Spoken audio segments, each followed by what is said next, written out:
There needs to be many more examples for young women and every woman to get inspired and find a path forward. For women, if they're constantly in that masculine chasing the money, they're not actually in an empowered state. There's some emotions or unresolved trauma that they have that's disempowering them, and then it leads to a scarcity mindset. So I think that's why all our past experiences create these lenses, these filters. You know, you had abandoned, your father left you, your mom was this, that, and the other.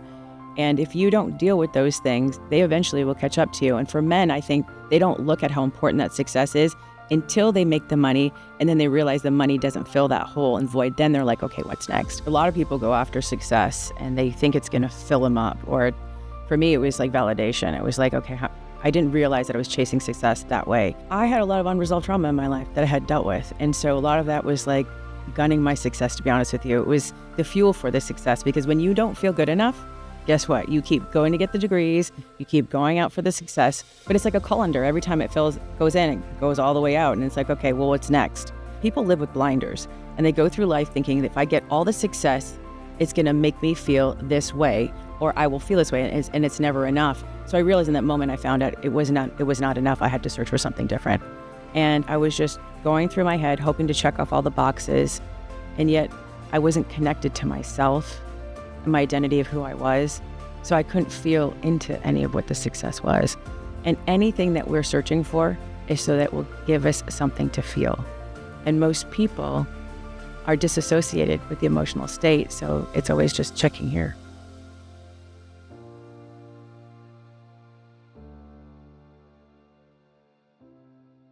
Welcome to the show, Shamina. Thank you for having me, Jeff. All the way from Chi-Town. I feel like I took 2 trains, a boat, I drove a car, and then walked 10 miles, and then I got here. Well, I have a little bit of a beef to give you. You brought rain. What is up? It's about to be April in San Diego.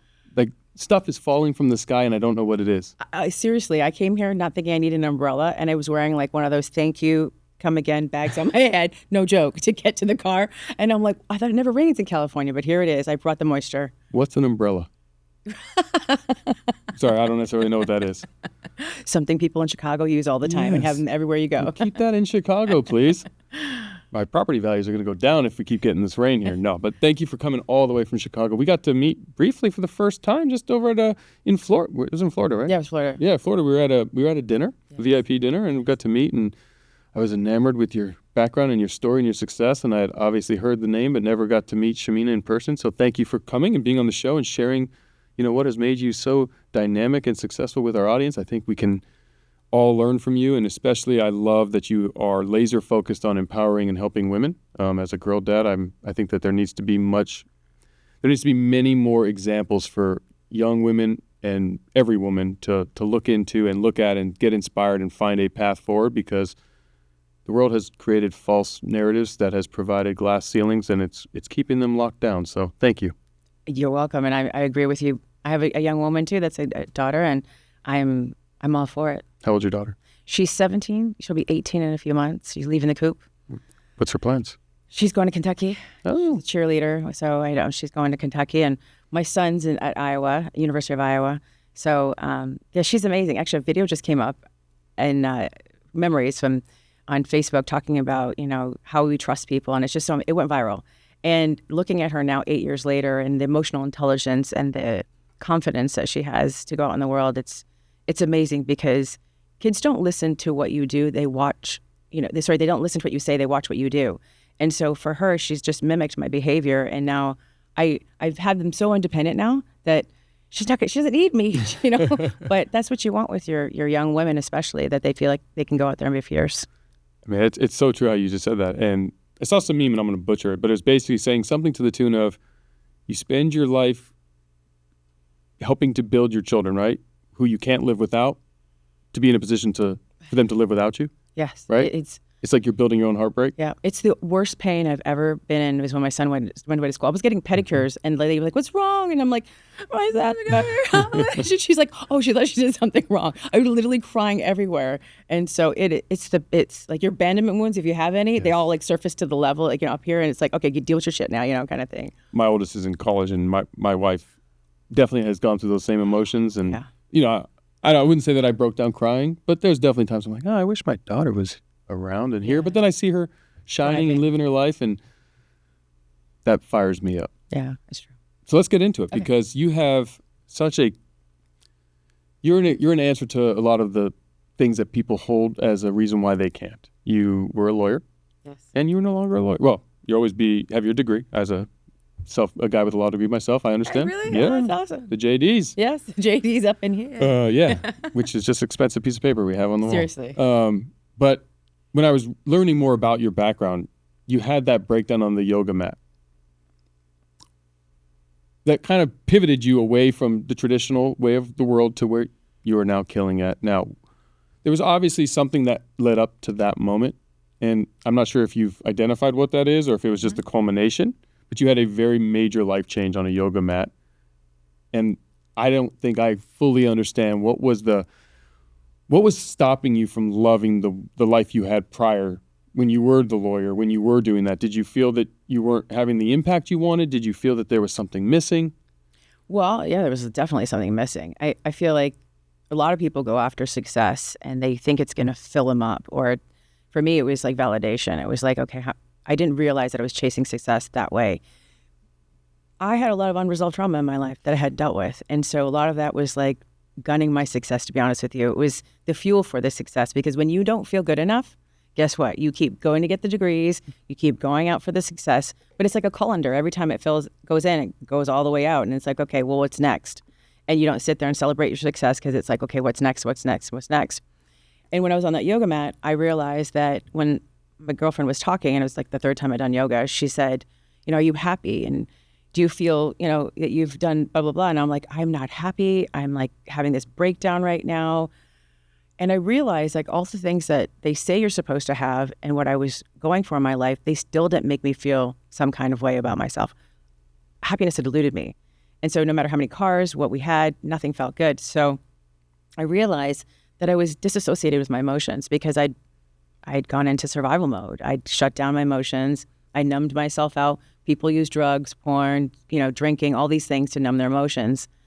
But then your subconscious mind is always speaking to you. And so in that moment, it was like, okay, I couldn't unsee what I'd been living in. It's like people live with blinders, and they go through life thinking that if I get all the success, it's going to make me feel this way, or I will feel this way, and it's never enough. So I realized in that moment, I found out it was not enough. I had to search for something different.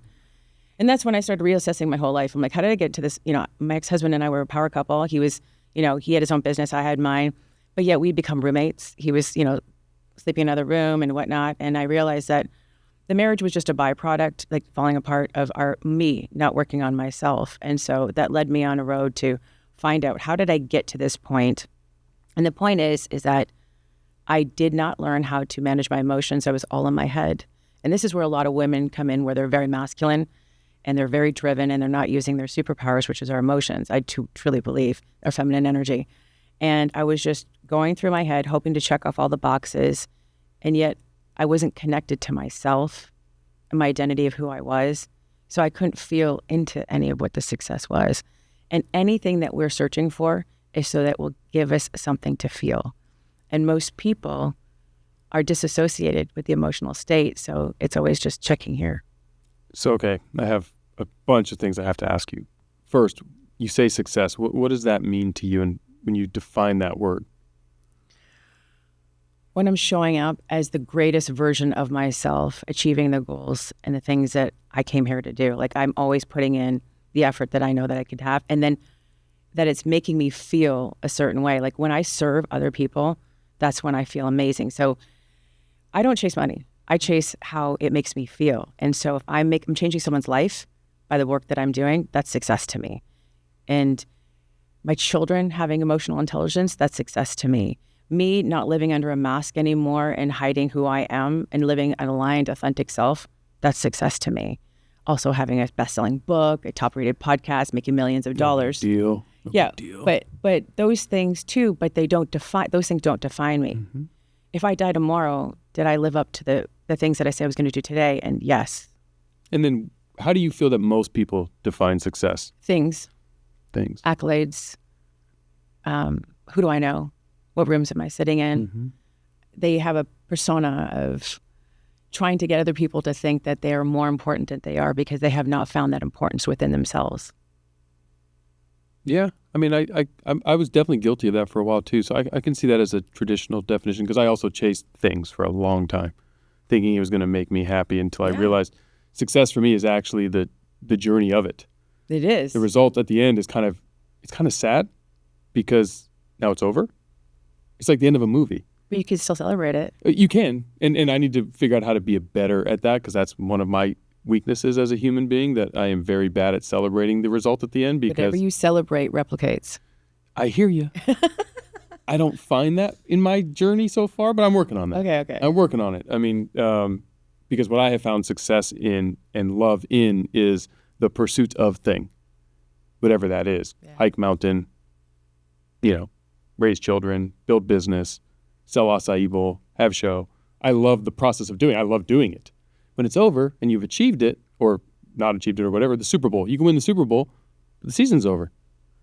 Now what? Yeah, you celebrate it for a moment or a minute or a day, and then I find myself stuck back. So I personally have found that I love the process of it. I like the challenges. I like the storms. I like the winds. I like all the things that are involved in it. And so I love hearing a different perspective on that, right? Because, or not different, because I think we're saying similarly, and you bring up something that I think a lot of type A personality struggle with, emotional intelligence. Mm-hmm. I struggle with that myself. Meaning I have emotional intelligence, but I also find that in a way emotions can sometimes be a detriment and get in the way. And so I would love to learn more how you see that, because you've achieved so much success and are empowering so many people to get in tune. So maybe we are struggling, and I say we being people like myself, to turn what we perceive as something that may be holding us back into something that could propel us forward. How do you feel emotional intelligence is a superpower? Like what is the best way for, leaders and people who are striving to be the best version of themselves to tap into that and allow that to not subjectively hold them back, but objectively push them forward? Like, I feel like it's ultimate alignment, because it's yourself as the GPS dictating what you want to do with life, right? It's like, does this feel good? And most people instinctively will listen to this, but then they'll go, their head will trump it and go, well, that actually doesn't make sense. But the first hit will be like, hey, no, that feels so good, let me do it. But if you have that emotional intelligence, you will listen to these emotions and let them guide you, and not let your head trump every decision you make. Another example is someone who might have self-sabotage, or they might have imposter syndrome, or whatever all these things that people have as resistance. What if you were so emotionally aligned, so emotionally mastered, that you didn't have time for all these things that are making you weak and, stopping your success? So the way I look at it is, the more that you work on your emotional intelligence, the less you'll have resistance to the success that you want. You won't have to work and hustle as hard to convince yourself or other people for what you want. Because if you're feeling into, like you talked about earlier, Power of Now by Eckhart Tolle talks about being present. Book. I had to read it a couple times because you have to be ready for that book. And it really made me understand, like, if I'm centered and aligned with who I am in this moment, it's the highest person. Your authenticity is your highest frequency. And so when you're emotionally mastered, you're the most authentic version of yourself. Mm-hmm. And when you're there, you can sit in a moment in the journey and enjoy the process of the success that's happening. Well, you just actually said it in a way that I guess helped me so much, because you just said it's not accepting all your emotions, which is how I interpreted the way you said it first. It's also knowing which ones to ignore. Exactly. Like I haven't and have had imposter syndrome forever. And I've been able to ignore it when I need to. Exactly. Not always, but a lot of times, right? And I was internalizing when you said emotional intelligence and connecting to your emotions, meaning I should trust all my emotions all the time, but sometimes it's actually turning them off, realizing that they are a negative. And I think that is the key differentiation, that because following your heart and understanding your emotions is so important. And I guess where I felt an imposter in the sense of having the connection with emotions that you just kind of referenced was I turn a lot of them off, and some of them I should turn off. So actually it's not bad to turn off your emotions. You don't follow blindly your emotions. Well, it's discernment. It's like being able to decide, well, here's an example. I don't know if it's healthy or not, but women are like, he's cheating. I'm like, okay, is that your emotions, or is that just your hypervigilance, where you're not emotionally mastered, you're assuming something, or people think the worst of someone else. Oh, they're thinking about me, they're worried about me, or they're They're constantly thinking about what people will think about them, but that's not a healthy way of having emotional intelligence, because your emotional intelligence would be like, oh, well, if they are, so what? It's okay. You won't get triggered, is what the word is, by certain things this is how I look at it. We walk through life and there's people and situations that will trigger past experiences in us. So if we go back and we can heal through or walk through those things, those triggers or those situations, experiences that come up, they won't derail us on our success. We won't have a negative emotional response to something. It'll be like neutral. So then, I don't have to waste my emotion on this. I can just use the alignment of this feels good, that doesn't feel good, and then take the next step. So is feel good, not feel good, kind of like your North Star? Like, do you hold that as a very strong... It's crazy, but I do. Like, even renting a venue for, our in-person event, we have a big one in Chicago. It's like, does this place feel good? I mean, do I like the person? Do I like the contract? And all it comes down to what feels, because I trust, and as a lawyer, you remember, I don't know if you practice law, but I trust my instincts when something comes up and I'm like, something about this deal doesn't feel good or something. Sure. And then I let that guide, and then I use this to confirm it.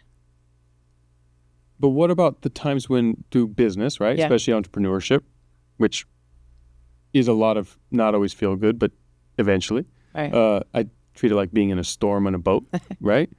There are periods and seasons where feel good cannot be the prerequisite. No, data. Otherwise, you would quit everything too soon. Okay, let me back it up. Okay. Yeah, I need more depth on that. So it doesn't always feel good. Making a decision in a moment might not always feel good. Let me back it up.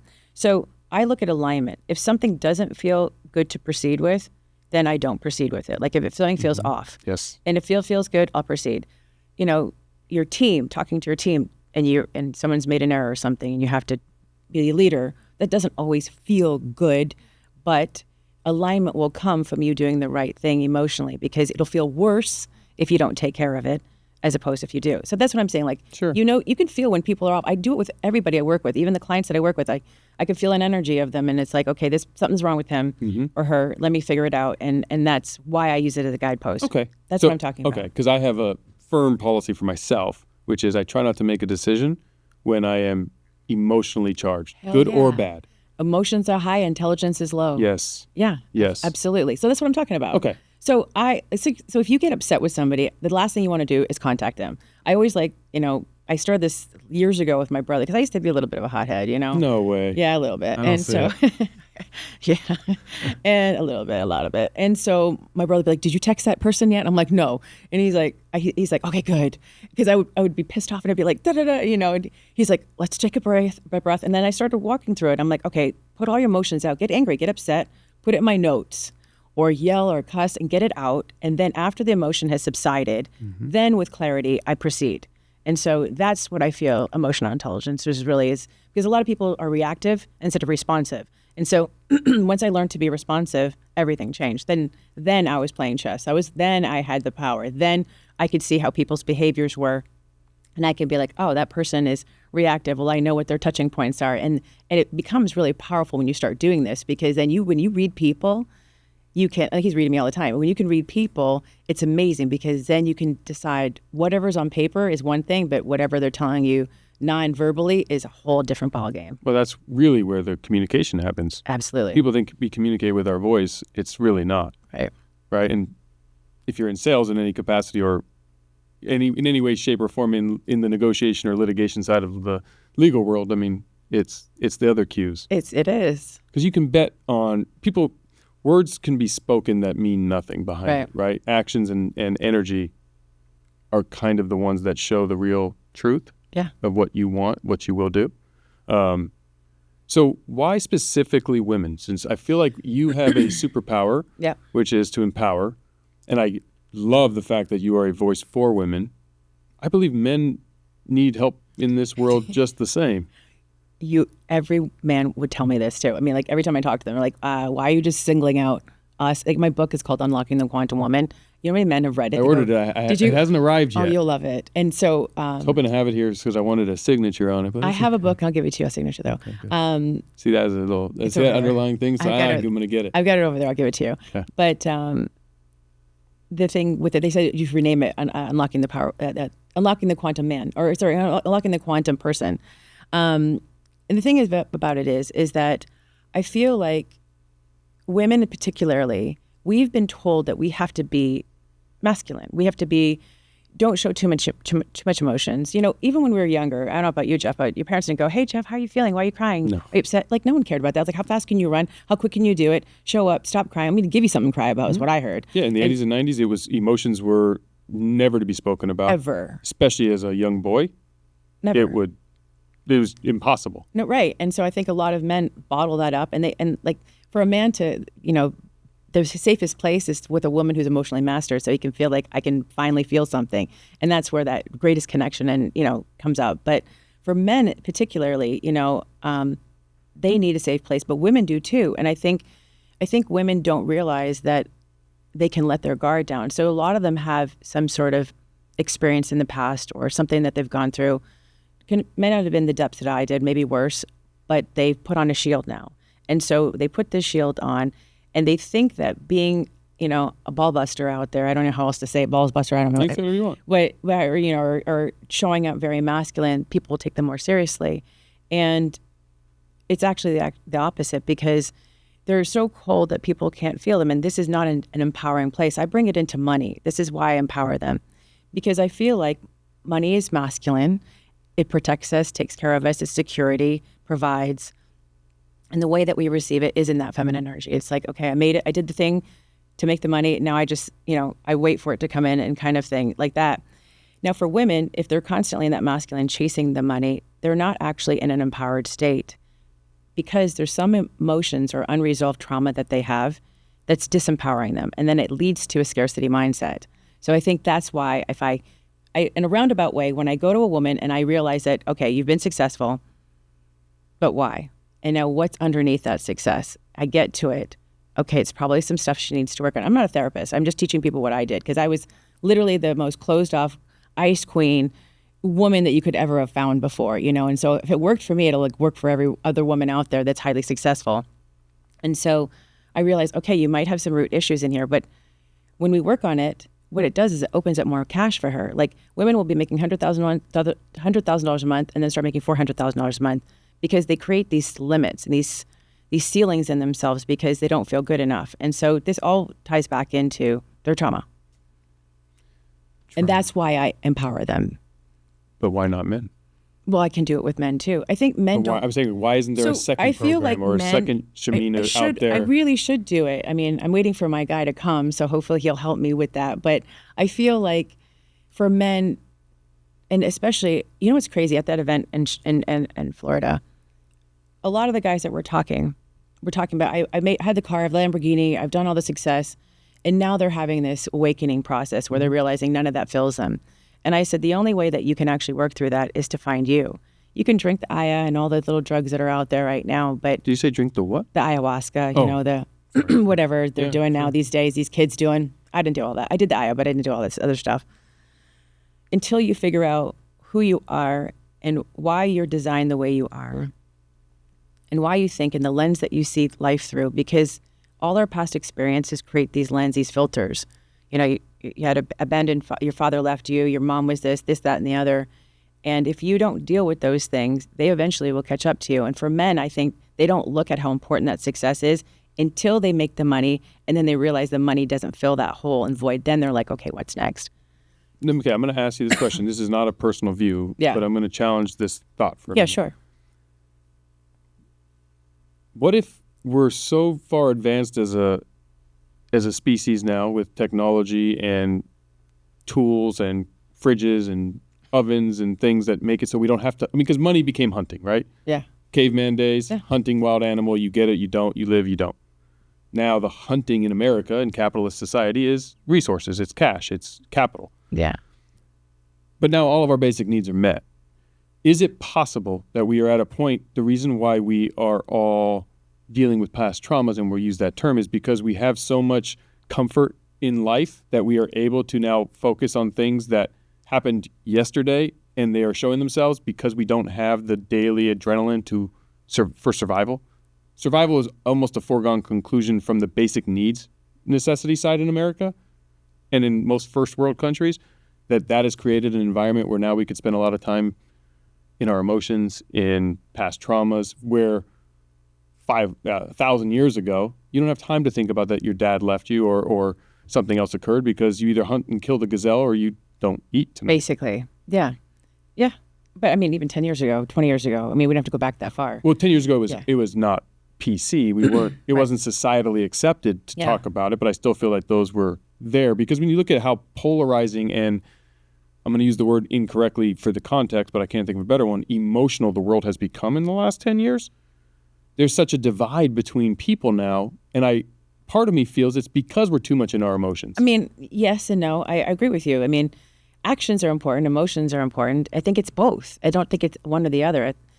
I feel like, let me just explain to you. There's 3 core wounds: abandonment, betrayal. 3 core wounds? 3 core wounds: abandonment, betrayal, and unworthiness.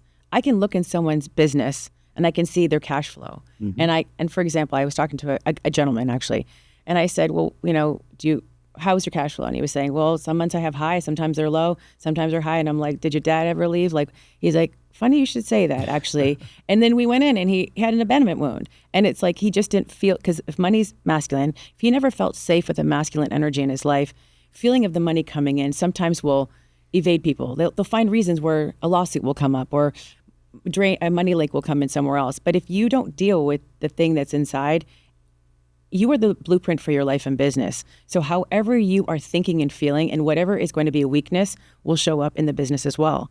And so that's why I feel like it's important that if you see there's an issue in your business, then you go looking for the problems. Not like, okay, let me go search and dig up and like every little thing that happened in my life and heal it. It's like, okay, do you have this result that you want? Okay, let's figure out why you don't have it yet. Because I always feel like I'm the reason I don't have what I want, and I'm the one that's going to change that. So let me figure out why I don't have it. Let me work on that. Mm-hmm. And so that's how I kind of reverse engineer, get back to that point. We don't go back and dig everything up because no one's got time for that, right? Because some things don't even affect you. You might have forgot about them. But if you have trouble finding love, let's say you're dating the same person over and over again, there's probably a pattern there you need to break, right? Sure. And so that's how I look at things. And and if money's, if you've had a person that cheated on you, you might not feel safe with large amounts of money. People who undercharge because they don't have worthiness, they won't sell high ticket like I do. And so they might have an issue with that, or I don't know, it's just those kinds of things. Self-worth could definitely be a limiter to ask and demand a high ticket because you don't feel you're worthy of that. Yeah, self-worth equals net worth. Yes, absolutely. Yeah. And experience and what you've accomplished allows you to feel better about your self-worth, right? And to do that, you got to have that blueprint. So I totally see it. I'm torn in the emotional world just because I feel like there's too much, just like there's too much masculine energy, right? Like there's too much feminine energy, and there is a just right where you should be emotionally connected to what makes you feel good, your instinct. You should have emotional intelligence to understand what are the emotions you should be listening to and not. Absolutely. And I feel we need a better form of that last one. Absolutely. Just because of how polarizing the whole world has become. In my lifetime, I'm in my 40s, I don't remember it ever being so emotionally charged. Any issue.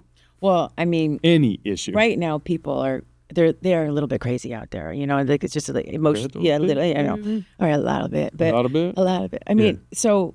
Present company excluded. Yeah, right. I was just going to say, not this room here or anybody in this building. Yeah, we're all saying. I feel like though this is where it's important because people are so reactionary. Is that the word? I don't know. Anyway. I will read comments on posts, and you see people who are like keyboard warriors, or they're spending time, or people are posting nonsense, and it's all from an emotional place. Okay, I get you're upset. Go do something about it then. Like, are you gonna just keep posting on Facebook? Well, then go join a committee. Start something. I don't like just people who just talk to talk. Just show me what you're gonna do with those emotions instead. That's where I kind of draw the line. If you're gonna be emotional about something, you have your strong feelings about something, go do something about it then. That's how I look at things. Okay. Or don't. So let me ask you this, because you're the expert at this. What about the idea of, or just accept that that's the way it is and go find a way to win under those circumstances? Hell yeah. Absolutely. I agree with you. But is that not putting your emotions away? No. Here's an example. When COVID hit, right? Not that we talk about it. It was, everybody was losing their shit. And I was like, game on. I was like, everybody pause, let's go. And I was just like, this is time for me to catch up with all these go ahead, you can swear. I said, it's time for me to catch up with these motherfuckers. I was like, it was time for me to catch up with these motherfuckers. I'm like, everybody's like worried about the world. All their fear-based shit was coming up. And I said, okay, it's time, let's go. And I saw people crumbling because they couldn't handle what was going on. I mean, I couldn't change what was going on. Just what you just said. I stopped washing my cereal, but we don't eat cereal, but the cardboard. And I was like, okay, whatever's going to happen is going to happen, but I'm going to live in this lane. And that's how I've lived my life because I have emotional intelligence, because I decided what was going to affect me and what didn't, what I had control over and what I didn't have control over. And I feel like most people let fear guide them. They let money guide them. They let money have power over them. And I feel like with emotional intelligence, you have power over money instead of money having power over you. And I felt like in that situation, I was like, let's go. And I've taken that mindset and it's taken me so far because of it. During COVID, I was like, and this is a new business I was starting. I said, a year from now, I'm going to be a millionaire. A year from that day, $1 million crossed my Stripe account. 11 months. Yeah, 11 months. Yeah, right. Not even a year. Right. But it was like one of those things where, I set the intention and I was like, it didn't matter what was happening.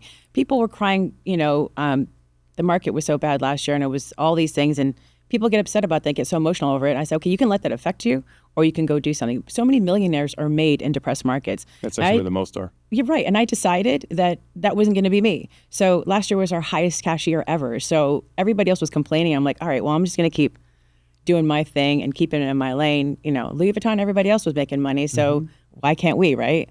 Well, there's a reason why depressed markets, depressed circumstances create the most wealth. And it's because when everything's going up, everything's going up. Right. So the whole world, the average is going up. Exactly. But when the average is going down, it's much easier to beat the average. They're printing more money than they ever have right now. So just get your hands out there and start doing things and get your revenue streams in. But you have to be worthy of that. And when I say worthy, I don't mean like you as an individual. Yeah. I mean your behaviors have to be doing the things that allow you to attract and get that money or get that success. A lot of people don't put in the reps and the work True. to do that. True. You got to remember, you're born naturally, like your showing up is at a higher cadence than a lot of society.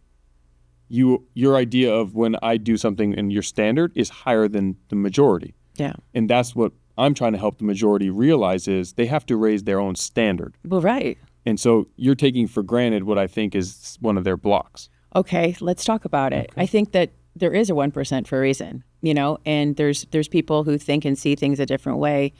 I always ask, did you do everything you possibly could to get the success that you wanted? And if you can't tell me yes, then you still aren't there yet. The way I look at failure is I haven't failed. I don't fail. I just keep going till it works. And so for me, it's, I was a bodybuilder for like decades and I competed and, I won awards. I did triathlons. I always was pushing myself outside of my comfort zone. And I think for a lot of people, they sit too comfortably. And that's where that is reason why they're average. And that's the reason why they don't have the success that they want. Because did you do everything? Did you push yourself? Did you, exceed your last goal? And for me, a lot of people don't think that way because I feel like they're afraid of failing. And if you looked at failure as something like, I'm just on my way, it's working. I have the saying called it's happening. It had to keep me going when I wanted to believe that something was going to work out. So I'm like, it's happening. It's happening. I started saying it everywhere. Women in my groups were tattooing it on their bodies. I don't have a tattoo yet. But I just started believing that if I thought it was happening, I had more faith behind that muscle of believing, then it would work out faster instead of me thinking like it's not working out. So I just started telling myself it's happening. And a lot of people are afraid of not being perfect to start because they're in their heads. So I used to be a reformed perfectionist and I started saying, all right, messy makes me millions. Let me just take this messy action.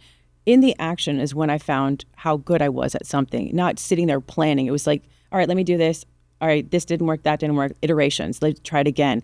And so that's how I've lived my life. And if people can adopt certain things like that, that will get them to success faster, is taking the action. Even when you don't know where to start, go for it. And your confidence will build as you start doing this because you'll be like, all right, I tried that, I did this. Even, writing a book, maybe your first one won't be great. Maybe Don't read it then. But if your first podcast is, your episode isn't great or even the first season, okay, but does it mean it's not going to work? Mm-hmm. It just means it hasn't worked yet. Well, yet is a powerful word. Yeah. Yet is a very powerful word. Powerful word. So let me ask you this. Can everybody, the general public, everybody listening to this, anybody you speak to, can they all become the 1%?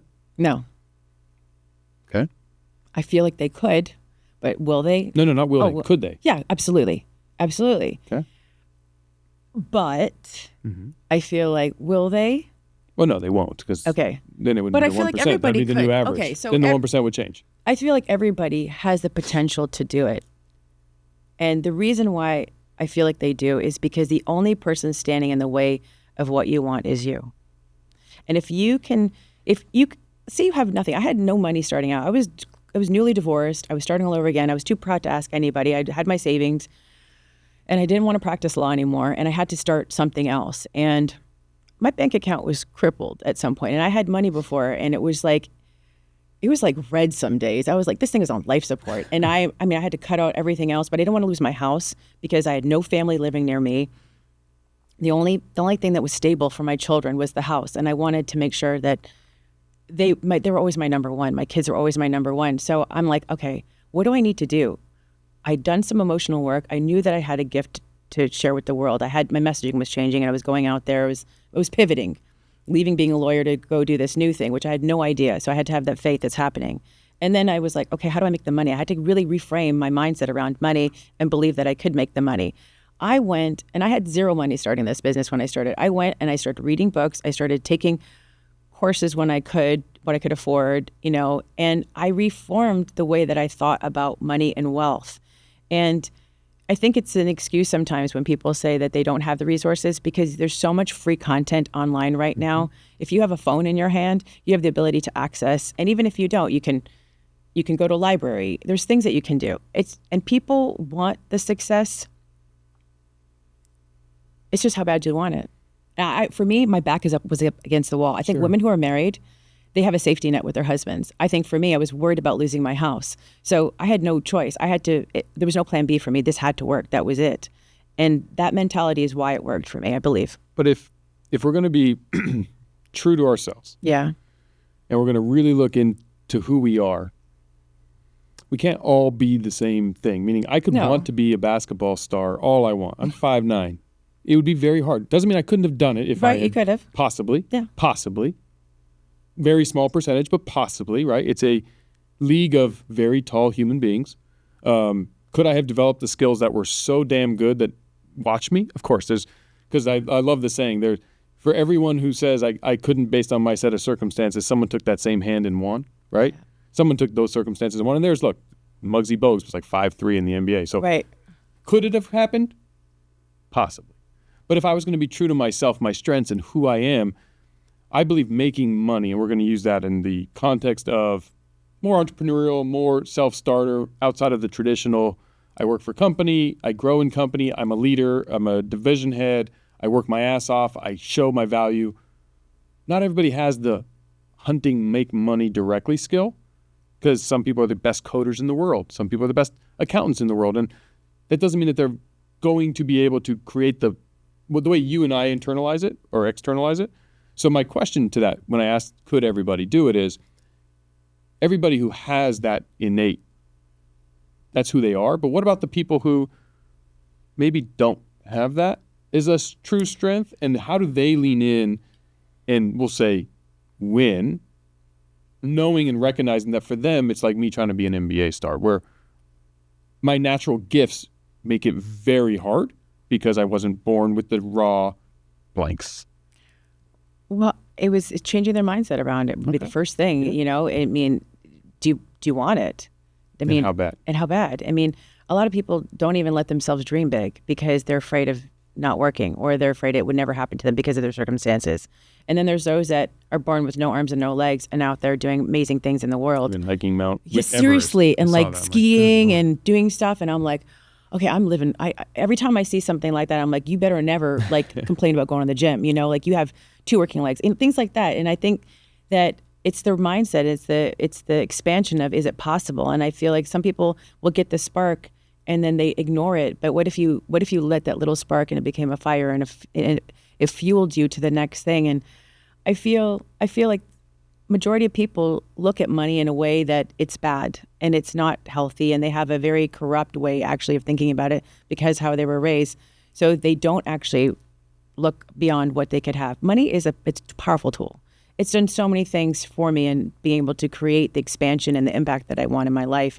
And it's also really fun and the things that are out there. But if you're raised that money is bad and rich people are bad or having success is bad. You have to overcome that barrier right away. So you have to even think that if your parents are two hardworking people and they've only had a 9-to-5 job or whatever it is, that's what you've been raised with. Something has to come along and tell you, you know what, you can go beyond this. My mother was an entrepreneur, so I came from that. My grandmother was an entrepreneur. My great grandmother was. I come from a chain of them, so I had a different, outlook of things. But for some people, they don't even see the vision. So I don't know, can I open their eyes to it if they can't see it themselves? Like, you can lead a horse to water, but yeah.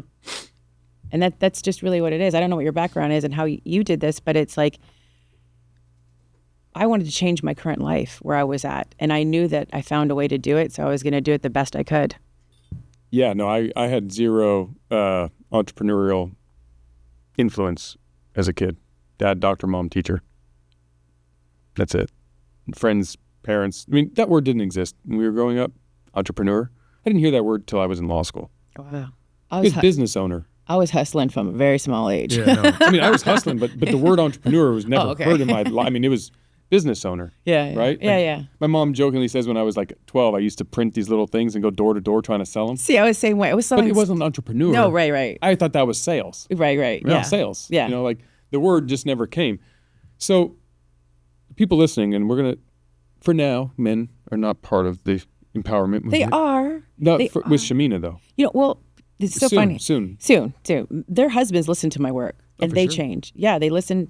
Like when the women join, the husbands will listen to the work, and I'm like okay with it, And they actually, and the women will say, "You are a household, name because my family's listening to you on the big screen, and the kids are changing." And I feel like it's on its way. Anyways, it's on its way. It's on its way. But for your in-person meeting, yes. your in-person events, right? Today it's women. Yes. And are all of the influence that is on part of that, is it completely 100% female? That are there in attendance? Yes. Yes. Okay. So for the women listening. Yes. Who would be the perfect woman? Like what part in their world or where should they be on their journey, or what limitation are they hitting where they are the perfect person to connect with you in your community, right, so they can plow through it? Like how do we build that perfect female avatar moment in life? Well, she's a high achiever. She's a high performer. She's already created a lot of wealth for herself, but she's hitting a ceiling, and she's working really too hard for it. She's exhausted. There's only so many hours in the day we should be working to create the wealth that we want. There's one thing we can't get back is time. So when they come to work with me, I teach them how to make more money in less time. Have their highest cash months is one of our big things that we coin within our programs. We show them where they've created limits where a lot of them don't have teams, believe it or not. They're doing everything themselves. So we show them how to leverage their time. So this woman is looking to expand into making more money in less time, being able to spend more time with her family, taking trips. I embody my brand. I took my kids to Europe last summer. We went, did everything. We travel 5 or 6 times a year. I never want to miss anything with my children. And I feel that most women feel like they have to sacrifice being a mom and also a business owner. And one of the things that's really amazing when they come work with me is that you might be not having as much sex as you want to right now because you might be emasculating your man. But when you come work with us, we start showing you how you can have all the relationships developed. And so not just your having time to have all the pleasures in life, not just making money, but enjoying life and doing all the things that you want. And we have a special gift for your people if they want to go check it out. Send me a message on Instagram, Shamina Taylor, and message Jeff Fenster. That will be it. And we'll give you one of our programs that can help you basically, go through this blueprint and find out how can I start making more money in less time? How can I create, your basically it's like a blueprint where you can pull back on how much you're working and then make more money. Oh, I love that. So all the women need to message you, and they got to use my name? Yeah, just say the Jeff Fenster Show. Say Jeff Fenster. You're going to get something hopefully extremely valuable. It will. Oh, yeah. Talk about, hey, for free. Yeah, we do. We teach people how to do daily money moves. And basically, a lot of women, when they work with me, they come in and they're like, I'm capped out at time. I said, okay, well, I had a woman who worked with me. She makes $100,000 a month. She was making $100,000 a month. And while we worked on her limits, we figured out she had this self-imposed limit, actually. And then she was trying to get rid of a program that brought in money. I said, let's get another team member and run it. It made her $100,000 a month. We opened up another program for her. In 1 month, she went from 100,000 to 400,000 and delivered a baby 2 days later, which is awesome because the delivery part of the baby is amazing. And then another client, she actually does, what am I trying to think? She does pork and beef, and she has a farm. It's regenerative. I can't remember exactly what they're doing. She's actually here in California. And she was making $100,000 a month. And she's like, Shamina, I need to go raise capital. And I said, okay, what's going on? I don't know. We're just stuck. We have no money left over. 2 months working with me. She went and signed a $4.8 million contract, raised capital. She had a blog and she had a belief. And the way she was running her business was actually creating money leaks. And so once we cleaned them up, and then, I don't know, right now she's got, I think 8 million is what came in recently. So it's like, do you have a limit and you don't even know about it, subconsciously living in it? Let me show you where it is and we can lift it up and then have more enjoyment in life. I mean, it sounds like if you want to take trips, have more sex, and make more money, you got to basically reach out to Shamina. Basically. Huh. So when's the men's program start? Yeah, right? I know. That sounds wonderful. You know, the men are like, you need to renew at Shamina. And like, so many people have gotten pregnant in our programs because... I'm not having more kids right now, Yeah, so let's... Never mind, I'm out. But it's like, because they're finally like, I mean, we talked about this earlier in the beginning of the call. Money can only fulfill so much of our human basic needs. And without connection, without, feeling needed and wanted and loved in relationships, those are really where we're in existence, right? I mean, it's a beautiful thing to have the money and the success, but when we're on our deathbed and we're looking back in our lives, it's not like how many things did I do and accomplish. It's like how many moments did I feel in time, Yeah, I mean, I don't I don't disagree with any of that. For me, it's personally, right? It's not money because I've made a bunch of money and I thought it would make me happy and it didn't. I mean, it did for a second and then you're like, okay, but I'm not tomorrow. I personally find my happiest moments when I am being and pursuing the best version of myself, which is result-oriented though. See, but that's my personality. So that's why I was asking earlier, because for some people, like if you are an artist, your best version might not be selling a painting for blank. It might be when you're painting something and you're so in the zone that your creativity is just flying on the canvas. I'm not a painter. I understand. So I guess it's identifying that moment and feeling to who you are. Because for me, it's about like, I wanted to be a professional athlete my whole life. I see that. I was not able to accomplish that mission. But if I was a professional athlete, I would want to be a Hall of Famer, which means I was the top of my craft. So for me, whatever I'm doing, I want to be in the top echelon of whatever I'm doing. So if I'm a teacher, I want to be teacher of the year. I want to impact the most students. I want to change the most lives. If I'm a doctor, I want to save the most humans. If I'm a fireman, I don't want fires. I want it to be the least amount of property damage and the least amount of human issue under my watch or while I'm part of the team.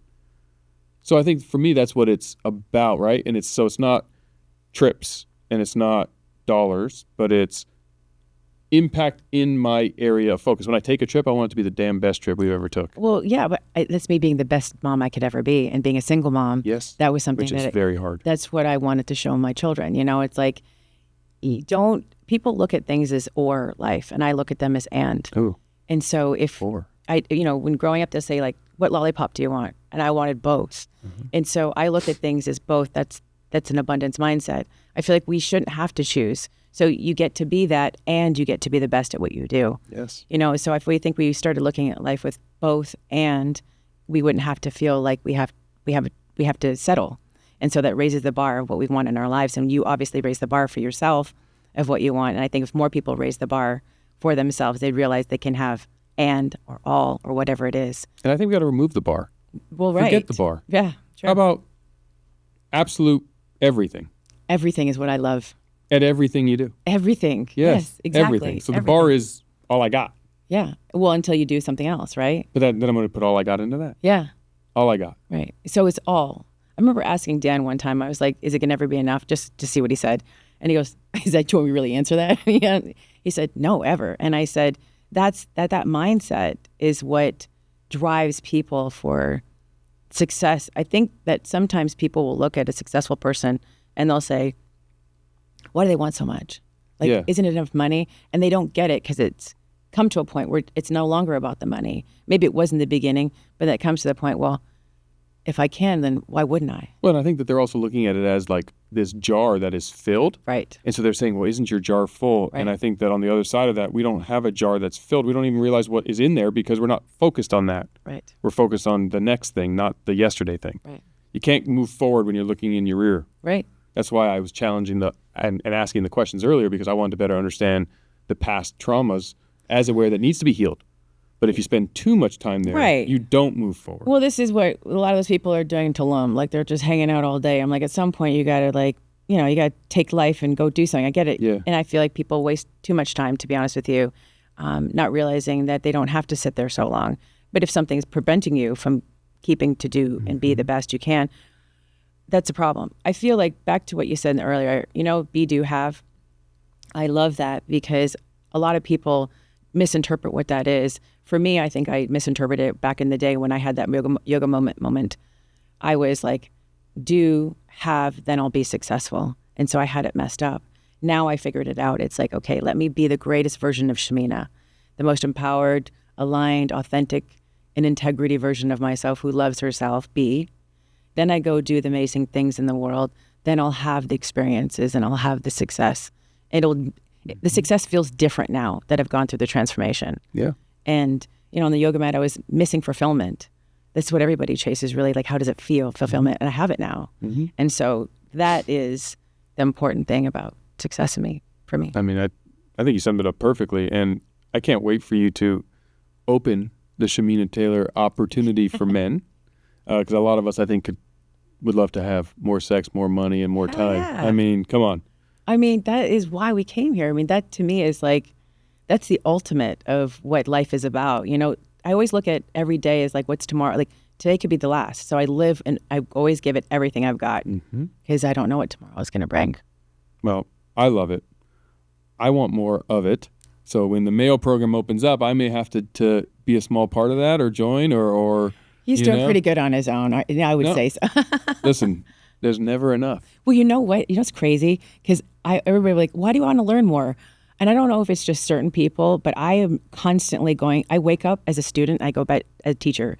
Every single day, I love to read or learn something. I'm thirsty for knowledge. It's like, I don't know what your sign is, but I'm a Gemini. Aries. Oh, so well, you're made to make money. But what? You're made to make money. Aries are like, they're wealthy just by nature, most of them. Really? Yeah, just the way you guys are just programmed. My mom's an Aries. Yeah. I didn't know that. But I'm an air sign, so I'm constantly looking for information.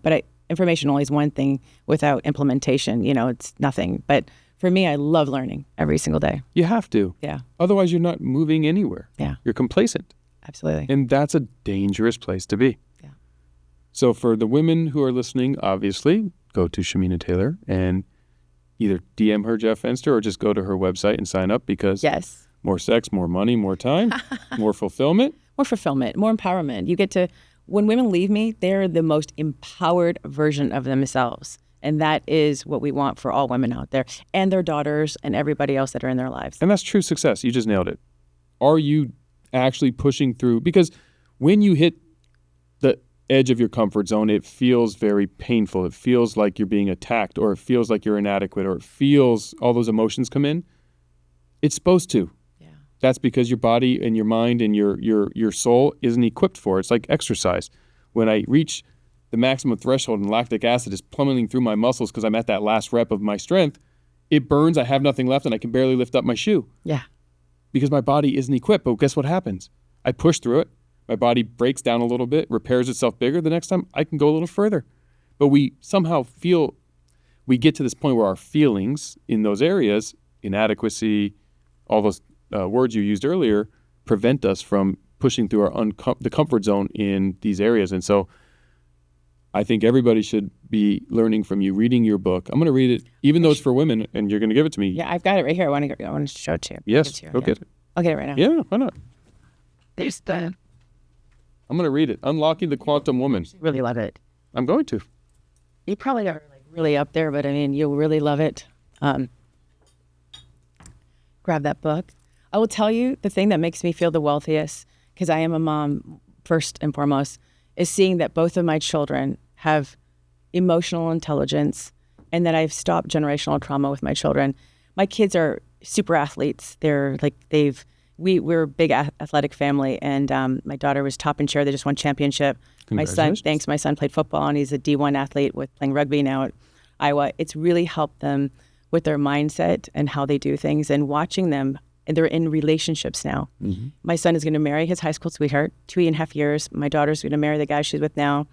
And for me as a mother, nothing will make me feel more happier than watching my children happy. That's wealth to me, you know? Yes. And well, wealth is in everything. Well, I mean, health, wealth, for cash, that, for me, yeah. relationships. But watching them live their lives to the potential and they don't settle for anything less than the best, that's amazing. Well, that is awesome. Yeah. Are you ready for some rapid fire? Yeah, let's go. Okay. Oh, wait, well, let me just get some. Go ahead. I'm going to do the same. My God, we've been talking for a minute. Okay. You're going to stare in the camera one. All right, go. I'm going to ask you a question, 30-second-ish answers. First thing that comes to your brain. Okay. What's a belief you had 10 years ago that you've completely outgrown? Belief that money can be wasted. When was the last time you truly felt afraid? 2020, when I thought I was going to lose my house. If I asked both your kids to describe you in one word, what would it be? Yeah. The first thing I say was she's fancy. Bougie. My mom's a badass. Yeah, I don't know. Yeah. Badass. That's a good word. And if your younger self could see you now, what would she be most proud of? Oh, gosh. Everything. Because we did it, babe. We did it, babe. That might be the title of your next book. Yeah. I like that. We did it, babe. Yeah, it was Unapologetically Rich was the next one I was going to do. Okay, your third one then. Yeah, my podcast. I forgot to tell him to go to my podcast. You got to go to my podcast. Yeah. We're still running. Okay, go. Go ahead. You ask your questions. No, what's the podcast? Oh, the podcast is called Unapologetically Rich.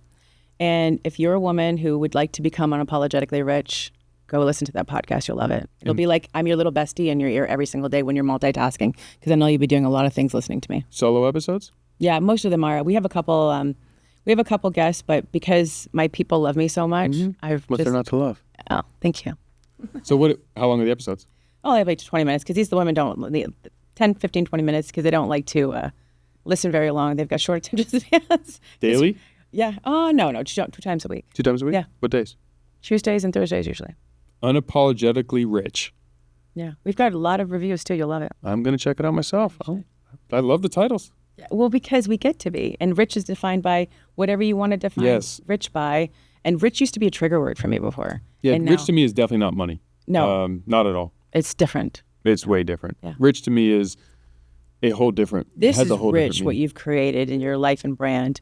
This is amazing. You know, rich to me means I am I have the ability to push to the areas and places I want to go and be the best version of myself doing it. Go. That's rich to me. Let's go. So that's a good clip. Unapologetically Rich. Shamina, thank you so much for coming on today. This has been awesome. I'm fired up. I'm actually going to have to take a few minutes and do some self-reflection on my own emotions and which ones I need to think about a little differently. I'm going to push you off air to launch Shamina Taylor Empowerment for Men, because I think that, yes, you are doing incredible things for women, but there's a lot of men who could use it. I can't wait to dig into the book. I'm going to be listening to the show Unapologetically Rich. And I just want to thank you for pouring into our audience and what you're doing for the world, because a lot of people could have had and created the level of success you have financially and just been on yachts and boats and all of that, but you are taking the time to invest in others and make the world a better place. And I just want to thank you for coming and sharing that with our audience. Thank you for having me, Jeff. Appreciate it. And thank you for letting me share my message. I do believe that this was going to change the way women show up in the world, and men too. Eventually. Thank you, Shamina. Thank you, Annie.